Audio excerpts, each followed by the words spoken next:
All right. Anyway, are you ready for our big investigative report here? What's this about? Sure.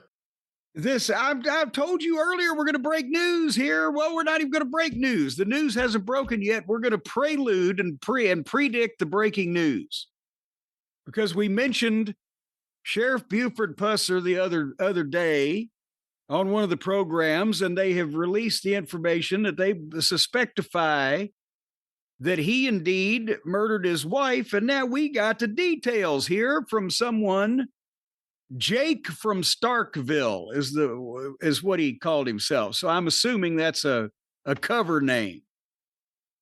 Or do you know, does Charlie have family? Is it Charlie changing his name? Well, no, because it's not his email address either.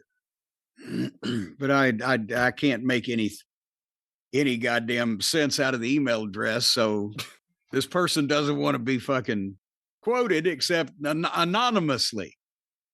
Anyway, this person says, I recently assisted in the years-long investigation into the murder of Pauline Pusser. I assure you the Tennessee Bureau of Investigation is correct in their findings. For 30 years, I was a huge fan of Sheriff Pusser. It was hard for me to accept the truth when I first became aware of this investigation 3 years ago, but I can't deny solid evidence, common sense, and simple logic. I present this to you because I know many of your listeners will find the accusation hard to believe, but they will not be able to provide any evidence to the contrary. Also, Bruce Pritchard is a huge Buford Pusser fan, and I guarantee you he will dispute these findings up and down. What? In the conversations I've had in my life with Bruce, never once did the topic of Buford Pusser come up, but nevertheless. I never think of Bruce Pritchard with the words walking tall. Well, sometimes you would think of not walking at all. But no, nevertheless, back to this. I guarantee you he'll dispute these findings up and down. Well, we'll present this evidence. Arm yourself with facts. My summation of the murder of Pauline Pusser. Everything I'm about to say is backed up by documented evidence. Much is available at Buford Pusser, The Other Story. I don't know what that is exactly. The rest is in the hands of the Tennessee Bureau of Investigation, who are currently preparing the case file, well over 1,000 pages, for wide public release. This is what the files will conclude regarding the events of August 12, 1967. I'm not making a prediction. I know. So now that's pretty much a declaration right there that this unnamed person who sent this email is obviously legitimate, right? Obviously, you're not going to reveal their name and they have an alias. Did they indicate or say anything in the email that would make you think that this certainly is the legitimate investigator into this? Well, listen to this story and then you tell me, young Brian, because all things are as they were then, except you are there. Buford and Pauline Pusser were separated. Pauline was fed up with his infidelity and abuse.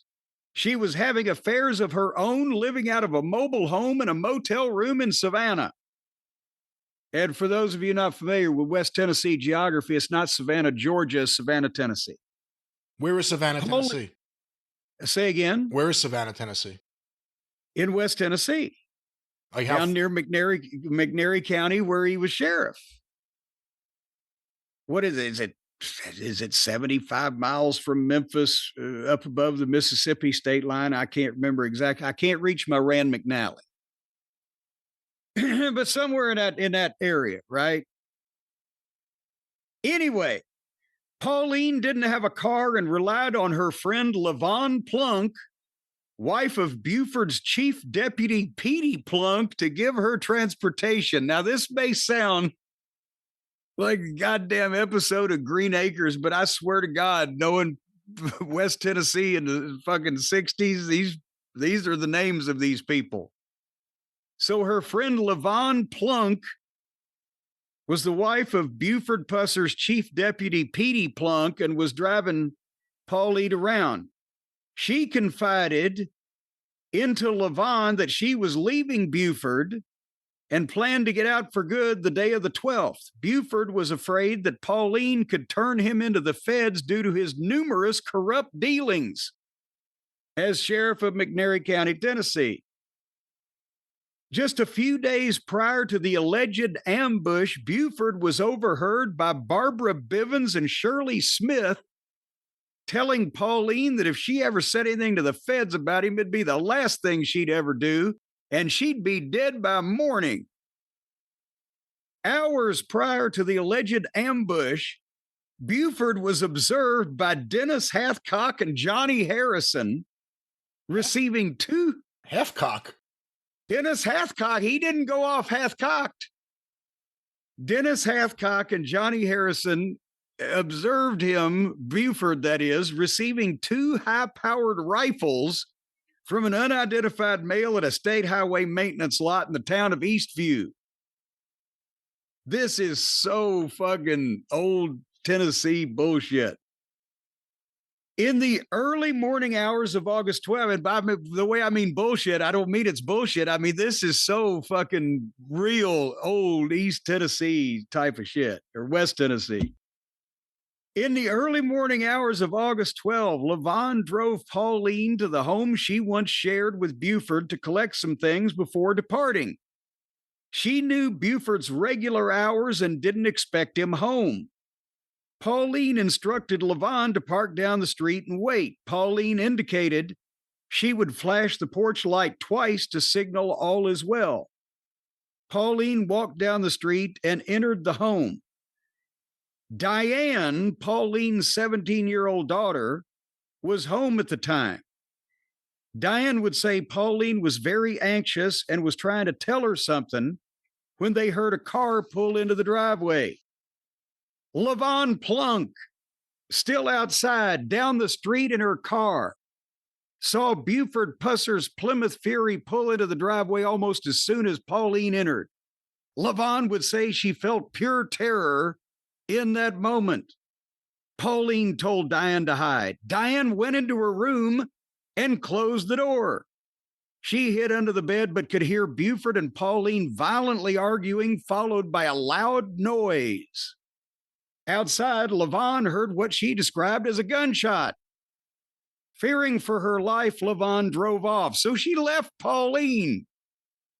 But she can't call the cops. The cops are committing the crime. She was so afraid of Buford and all the things she had heard through her deputy husband that she never revealed this information as long as Buford was still alive. Inside, Diane would hear Buford go in and out the front door several times. She crawled from under the bed and looked out the window. Diane observed Buford carrying Pauline out to the car and placing her inside before driving off. During the initial investigation, a law enforcement officer gave a cursory glance at the Pusser home and noticed blood, but didn't think anything of it at the time. So you got the scene, right, Brian? Yeah, I mean, the question still comes to shooting himself in the jaw, however that worked, but keep going. Well, hold on here, because Buford's version of the events, which then was dramatized and extrapolated in the movie Walking Tall, he and Pauline were asleep, and he got a call about a disturbance at the Mississippi state line. And awakened, Pauline spontaneously decides to accompany him for a ride along. He claims she finally wants to see her husband at work.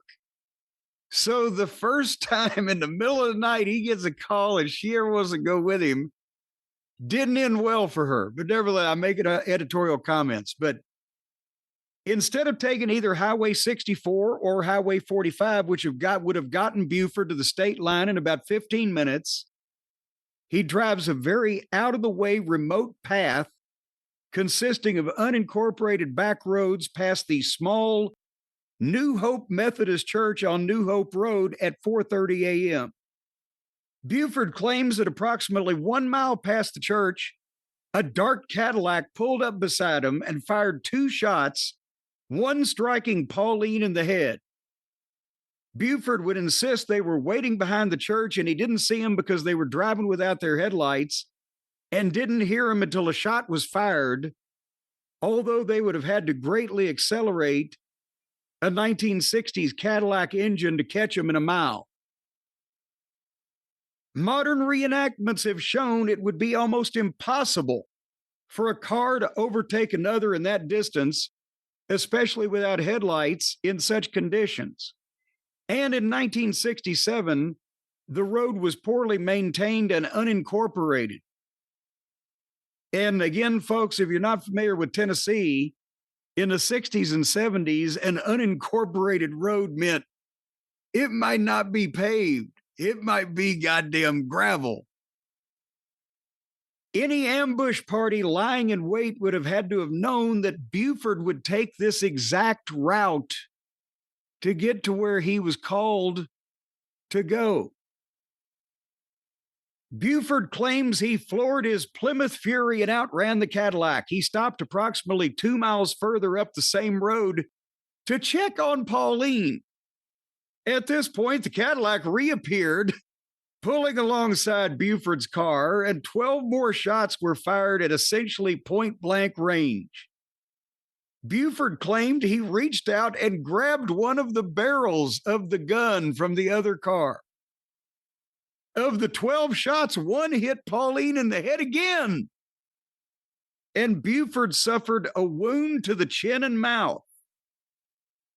The Cadillac sped off. Buford pulled himself up and continued driving towards Selmer, Tennessee. I've worked there.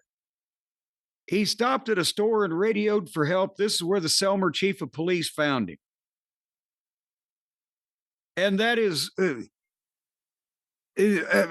one of the main parts of his story, as you mentioned earlier, Brian, or one of the main reasons why maybe he didn't have as much suspicion is because they shot Marvin in the face. They shot him in the face, right? But as we go on, there is more to the story.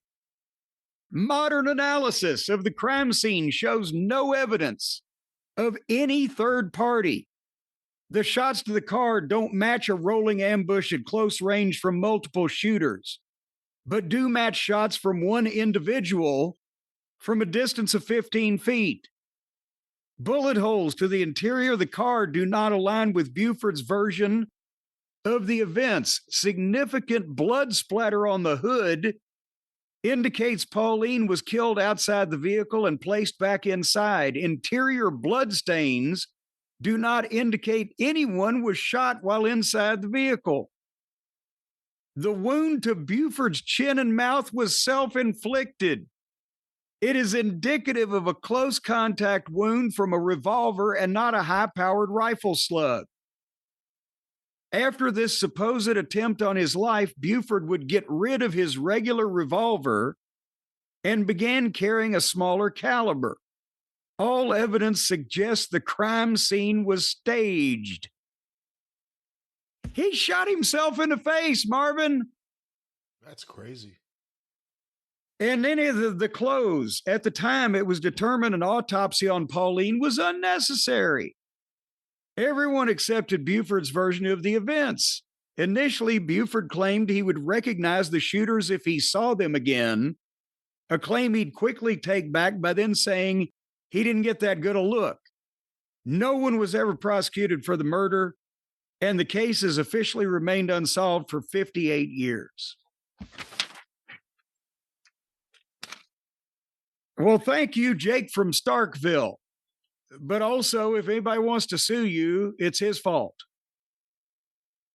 But now we got the jump on him. Makes you wonder when the next movie's going to come out, right? Someone has to do a movie of all this. The fact that they made a movie of this guy's life, made him into a hero. And it turns out there were people who knew this then, didn't say anything. When did he die? Well, he died in 1974 I want to say in a car wreck. Geez, can you type? I don't have room with all this expensive audio equipment you're making me use to have my keyboard up here. Type in Buford Pusser and see. He died in 1974 in a car wreck. I'm pretty goddamn sure. And I think he was possibly drinking when it happened and driving. Well, he wasn't drinking and driving. He drank and then he drove. August 21st, 1974, one-car automobile accident 4 miles west of Adamsville. Yeah, so karma came back and bit him right in the balls, didn't it? Because he didn't make it 7 more years. Hey, listen, earlier that day, he had contracted with Bing Crosby Productions in Memphis to portray himself in the sequel to Walking Tall. The day he signed that deal is the day he died.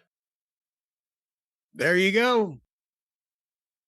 No, but he hit an embankment in his Corvette and was ejected from the vehicle, and then the car caught fire and burned. So a pretty spectacular way to go. In the words of Bobby Eaton, fuck around, pretty soon you won't be around.